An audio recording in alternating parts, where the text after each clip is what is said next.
აი ხა წარმოვიდგინეთ რისი თქმა მინდა და რა მინდა რომ განახოთ რა.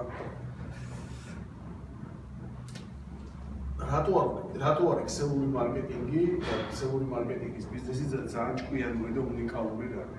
პირველ რიგში, თუ ჩვეულებრივ ბიზნესში არის ფლობელი და არიან დაქირავებული თანამშრომლები, ხო? ხა წარმოვიდგინე რა ხდება. ეს არის B კვადრანტი, ანუ რეალურად ბიზნესმენია, რომელიც ფულს აკეთებდა 90% შექმნილი შემოსავალს იღებს ეს. ესენი ყველანი არიან I კვადრანტიდან, რომლებიც დაქირავებული არიან და იღებენ შემოსავალს, ხო? რომელსაც აძლევს დამქირავებელი. ქსელურ მარკეტინგში არის სხვანაირად, რომ აქ ზემდგომის, მის ქვემდგომი, იმის ქვემდგომი, იმის ქვემდგომი ყველა არის B კვადრანტიდან. ანუ ეს არის რეალურად ბიზნესმენები და ქსელური მარკეტინგში მოწვეული ადამიანები რეალურად იწვევენ ბიზნეს პარტნიორებს, რომელთაც შეგვიძლია აწყო პერსპექტივები დიდი და შემდგომში, როდესაც შემოსავლები უშტება, ამათ ყველა ერთად შეიძლება აკეთებდეს უკვე ინვესტიციებს და ხდებოდეს ინვესტორი, თორე გუგლ ინვესტიცია, პარტნიორობა და ასე შემდეგ. ერთი მომენტი, ერთი მიმართულება. და მეორე მიმართულება რა არის? ალბათ ქსელური მარკეტინგი არის ბიზნესი თუ არის საინვესტიციო სფერო. და უკვე რამაგარი რაღაცა. წარმოვიდგინეთ, რომ ყიდულობ ბინას, ხო? ანუ აქტივი როგორ იქნება? ყიდულობ ბინას, დებ რამდენიმე $10,000, აკეთებ ბინას, არემონტებ, კიდე ხარჯავ და შემდეგ აქირებ. და ამ გაქირებიდან იღებ შემოსავალს. ნუ საშუალოდ თუ ნორმალურად მოახერხებდი ყველაფერი, 5-7 წელი მაინც სჭირდება იმ თანხის ჩადებული თანხის უკან დაბრუნებას, ხო?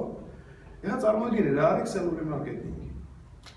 თუ იქ წარმოვიდგინე ეს არის ირაკლი, ანუ ირაკლი შენახა, ყიდულობ ბინას, ხო?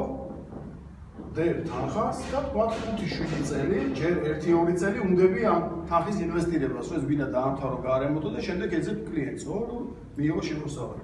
და 5-7 წელი უნდები ფულის დაბრუნებას. ისიც უკეთეს ვარიანტში თუ ბინას უქირავდება, ხო?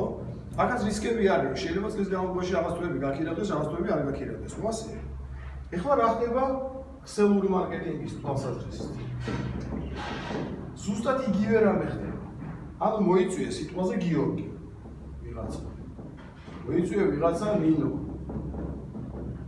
რეალურად ესენი რა არის? აქტივები.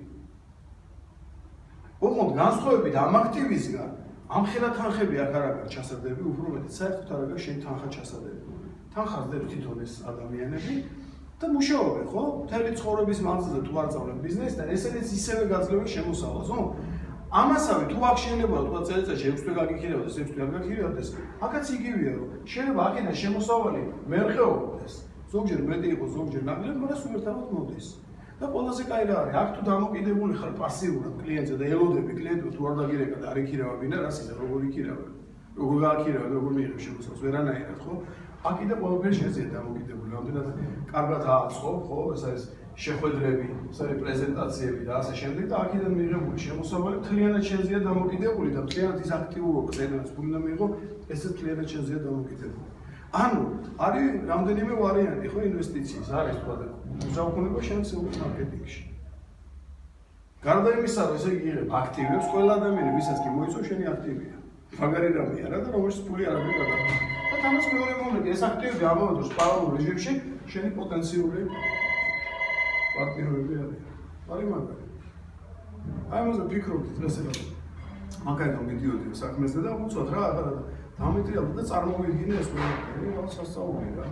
აი ეს რაც მიდოდა მე თქვა ქსელურ მარკეტინგზე.